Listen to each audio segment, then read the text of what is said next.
কাৰণে প্ৰদান কৰা বিভিন্ন ধৰণৰ সেৱাসমূহ তাতে একেবাৰে কাষতে পাব পাই জনসাধাৰণ উপকৃত হ'ব পাৰে। তাৰ কাৰণে মাননীয় মুখ্যমন্ত্ৰী ডাঙৰীয়াই এটা নতুন কনচেপ্ট আৰম্ভ কৰিছে।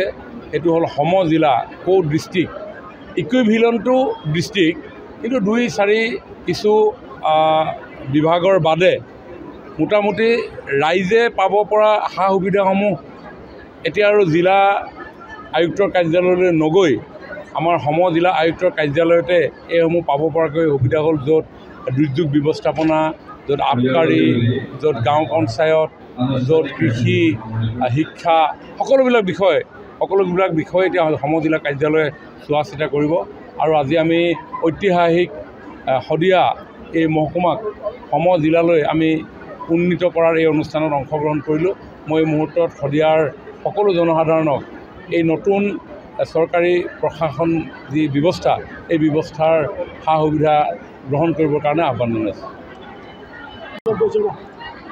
আজি শদিয়াবাসীৰ বাবে অতি এটা আনন্দিত আনন্দৰ দিন, যিহেতু শদিয়া সমজিলা হোৱাৰ বাবে শদিয়া ৰাইজে প্ৰশাসনিক ব্যৱস্থাটো ওচৰৰ বাবে আগতে ইয়াৰ পৰা তিনিচুকীয়ালৈ গৈ জিলা তাতে কাম কাজখিনি কৰিবলগীয়া হৈছিলে, আৰু এতিয়া শদিয়াতে হোৱাৰ বাবে ভৱিষ্যতখিনি শদিয়া ৰাইজৰ সুবিধা হ'ব।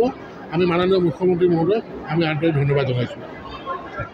কাৰণে প্ৰদান কৰা বিভিন্ন ধৰণৰ সেৱাসমূহ তাতে একেবাৰে কাষতে পাব পাই জনসাধাৰণ উপকৃত হ'ব পাৰে। তাৰ কাৰণে মাননীয় মুখ্যমন্ত্ৰী ডাঙৰীয়াই এটা নতুন কনচেপ্ট আৰম্ভ কৰিছে।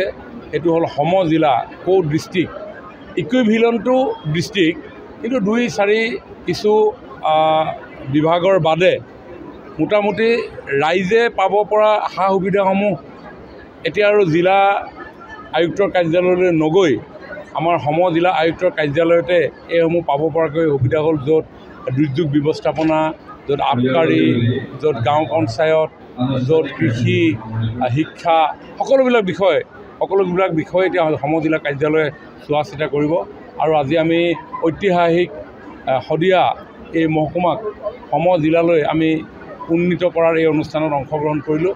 মই এই মুহূৰ্তত শদিয়াৰ সকলো জনসাধাৰণক এই নতুন চৰকাৰী প্ৰশাসন যি ব্যৱস্থা, এই ব্যৱস্থাৰ সা সুবিধা গ্ৰহণ কৰিবৰ কাৰণে আহ্বান জনাইছোঁ। আজি শদিয়াবাসীৰ বাবে অতি এটা আনন্দিত আনন্দৰ দিন, যিহেতু শদিয়া সমজিলা হোৱাৰ বাবে শদিয়া ৰাইজে প্ৰশাসনিক ব্যৱস্থাটো ওচৰৰ বাবে আগতে ইয়াৰ পৰা তিনিচুকীয়ালৈ গৈ জিলা তাতে কাম কাজখিনি কৰিবলগীয়া হৈছিলে, আৰু এতিয়া শদিয়াতে হোৱাৰ বাবে ভৱিষ্যতখিনি শদিয়া ৰাইজৰ সুবিধা হ'ব। আমি মাননীয় মুখ্যমন্ত্ৰী মহোদয়ক আমি আন্তৰিক ধন্যবাদ জনাইছোঁ। কাৰণে প্ৰদান কৰা বিভিন্ন ধৰণৰ সেৱাসমূহ তাতে একেবাৰে কাষতে পাব পাই জনসাধাৰণ উপকৃত হ'ব পাৰে। তাৰ কাৰণে মাননীয় মুখ্যমন্ত্ৰী ডাঙৰীয়াই এটা নতুন কনচেপ্ট আৰম্ভ কৰিছে।